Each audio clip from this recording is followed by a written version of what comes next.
Bienvenidos sean todos y todas a mi ponencia titulada Uso sistemático de un sistema de geometría dinámica en el tema de rectas y circunferencias tangentes valorados según el modelo Van Gil. El caso de estudiantes del curso de Geometría Euclidiana 2 de la carrera de Bachillerato y Licenciatura en Educación Matemática de la Universidad de Costa Rica. Mi nombre es Daniel Bonilla y espero que la siguiente presentación sea de su agrado. Cuando voy a referirme a la problemática que da origen a esta investigación, la cual puede ser observada en el presente esquema, esto se debe resumir en mi interés para buscar entender cómo el uso de un sistema de geometría dinámica puede potenciar el razonamiento de los estudiantes al afrontar tareas acerca de geometría. Estas tareas pueden relacionarse, pero no limitarse a planteamiento, conjeturación y demostración de teoremas, así como ejercicios un poco más aplicados relacionados ya a aspectos propios numéricos, como determinar la media de algún lado o algo por el estilo.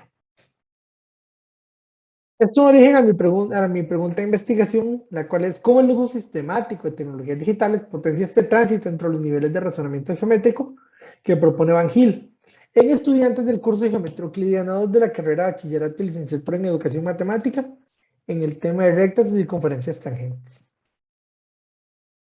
Para dar respuesta a esta pregunta me planteo este objetivo general que dice analizar características de los niveles de razonamiento geométrico propuestos por Van Gil que emergen con el uso sistemático de tecnologías digitales por parte de los estudiantes de este curso que ya he mencionado.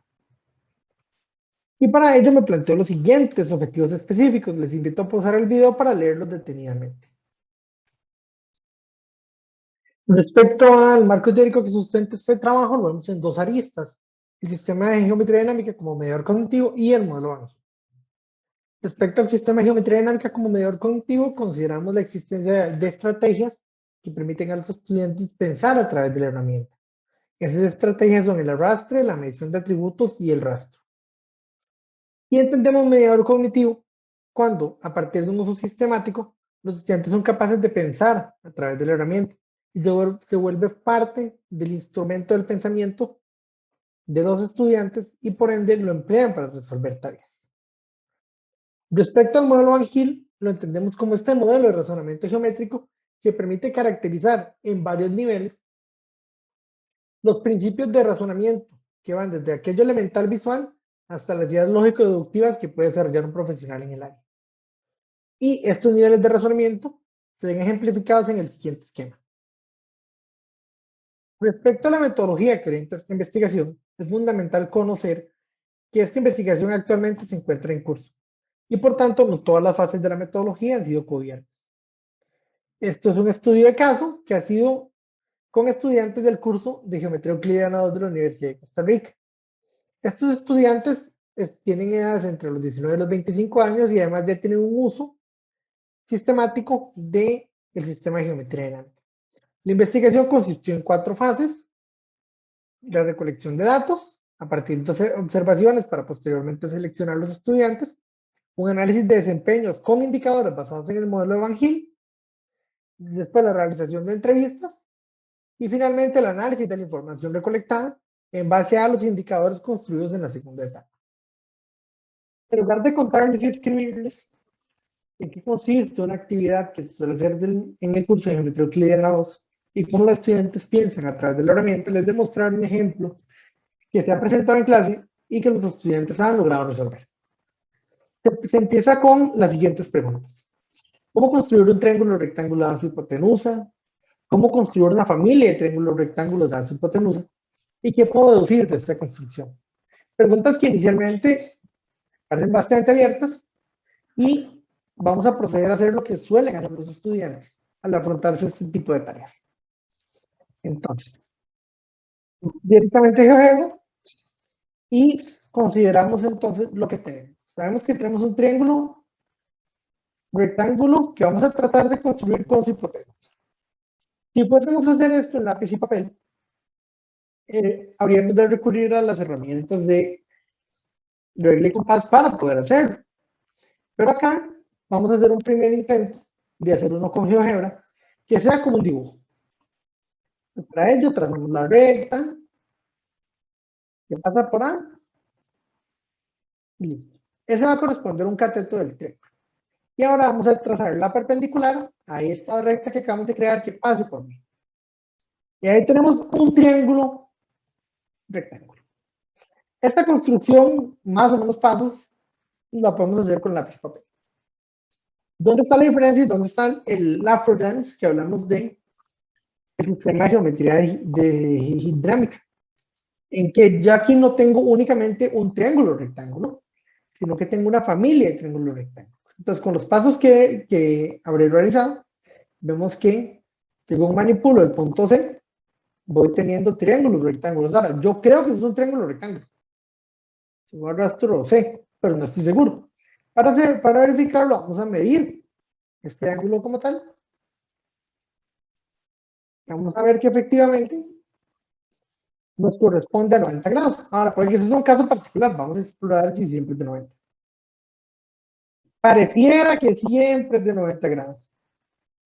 Excepto cuando estos tres puntos son colineales, que es un resultado que debe surgir en clase cuando se presentó este problema.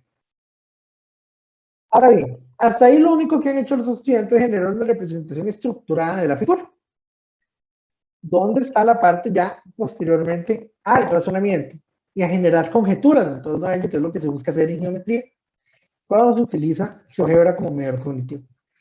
Para ello, según movemos C y lo arrastramos, vemos que el punto D tiene una cierta trayectoria. Esa trayectoria pareciera cumplir cierto patrón que es de una circunferencia. Entonces vamos a utilizar la herramienta de rastro y vamos a verificar qué ocurre. Y pareciera que efectivamente es una circunferencia. Pero hasta ahí, pareciera ser una circunferencia, no sabemos si lo es. Una posible conjetura es que el lugar geométrico formado por el vértice que contiene el ángulo recto genera una circunferencia. Asimismo, podemos ver que la hipotenusa del triángulo rectángulo coincide con el diámetro de la supuesta circunferencia. Los estudiantes han de tener que demostrar estas conjeturas para poder considerar ya un teorema como tal, o un resultado propio del curso. Además de las conjeturas mencionadas, surgió una en particular que resultó sumamente importante para los estudiantes y se deriva del hecho de que la hipotenusa del triángulo rectángulo pareciera coincidir con el diámetro de esa circunferencia.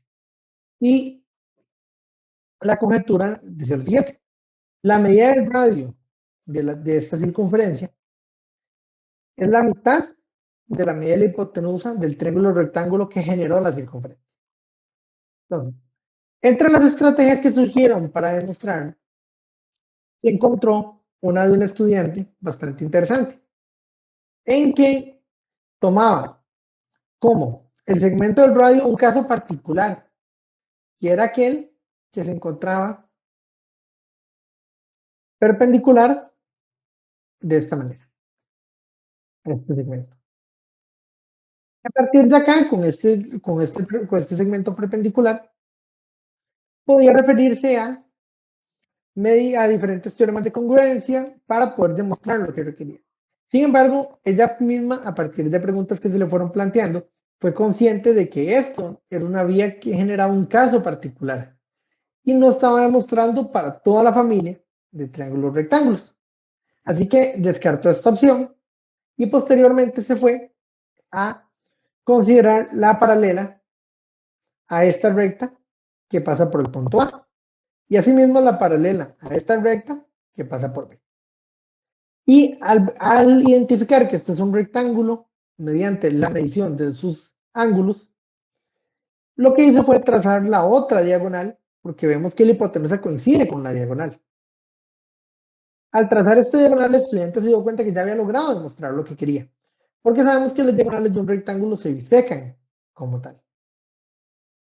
Y al bisecarse, sabemos que el punto donde se bisecan va a ser equidistante de ambos y por tanto estaría cumpliendo la definición de circunferencia, que son todos aquellos puntos que se encuentran equidistantes del centro.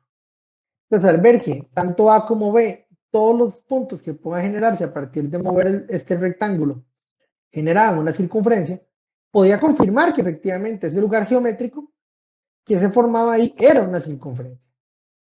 Y además que Su radio era la mitad de la hipotenusa a partir de la bisección que se dio entre las diagonales del rectángulo. Hemos visto cómo dar respuesta a estas preguntas que pueden surgir en la clase de geometría. Y esto a través de un sistema de geometría dinámica. Evidentemente el curso no se limita únicamente a esta pregunta, sino que se han venido trabajando otras de esta naturaleza. Ahora bien, en este trabajo se han de presentar algunas conductas observables que son posibles de valorar según el modelo de Van Gil, y les vengo a presentar algunas de ellas. Estas vienen organizadas según el nivel de razonamiento planteado en el modelo. Para un nivel de reconocimiento donde apenas vengo identificando las figuras, los estudiantes han logrado lo siguiente. Han logrado definir imprecisamente el término de recta tangente, a veces refiriéndose a él como segmento, pero identifican la condición del objeto. Han logrado poder derivar algunas conclusiones como que existe una perpendicularidad entre el radio y la recta tangente, pero no identifican la unicidad de este punto de tangencia. Han considerado la existencia de un triángulo formado por dos puntos de la circunferencia y el centro, lo cual llega a tener sentido en algunos casos, pero no valoran donde estos tres puntos son colineales. Además, han generado una representación dinámica, la identificación de una posible circunferencia, que es aquella que hemos visto en el primer ejemplo. En un segundo nivel de razonamiento, los estudiantes logran identificar la existencia de una familia de figuras, pero no son conscientes de qué hace que esas figuras sean una familia. Es decir, no identifican ese segmento, esa medida angular que establece la relación entre todas las que se generan a partir del arrastre.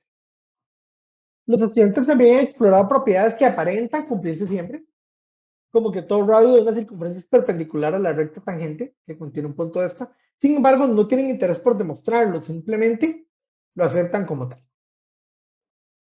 Además, generan una lista de componentes de una circunferencia, como son el centro, el radio, el diámetro y la cuerda, y consideran que todos ellos son necesarios para poder referirme a una circunferencia.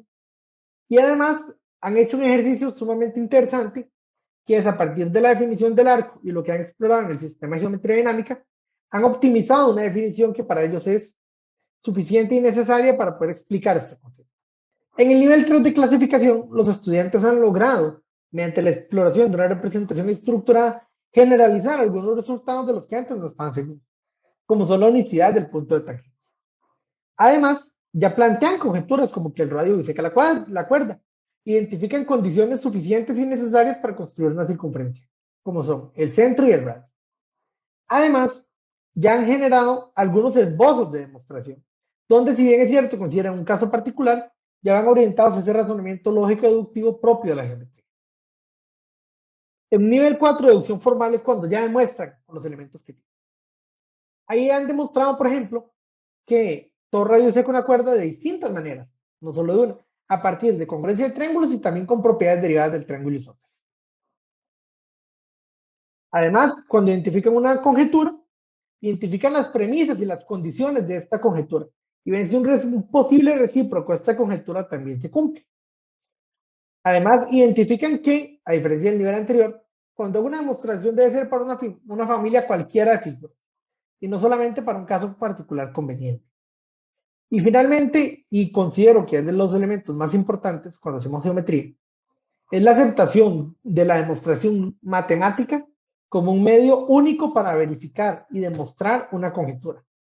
En el sentido que, si bien es cierto, el sistema de geometría dinámica nos permite observar algunas consideraciones que no se podían ver en lápiz y papel, esta información no debe satisfacernos ni ser suficiente para sustituir el quehacer matemático. Les agradezco haber prestado atención a lo largo de esta ponencia. Quedo anuente a cualquier duda o comentario.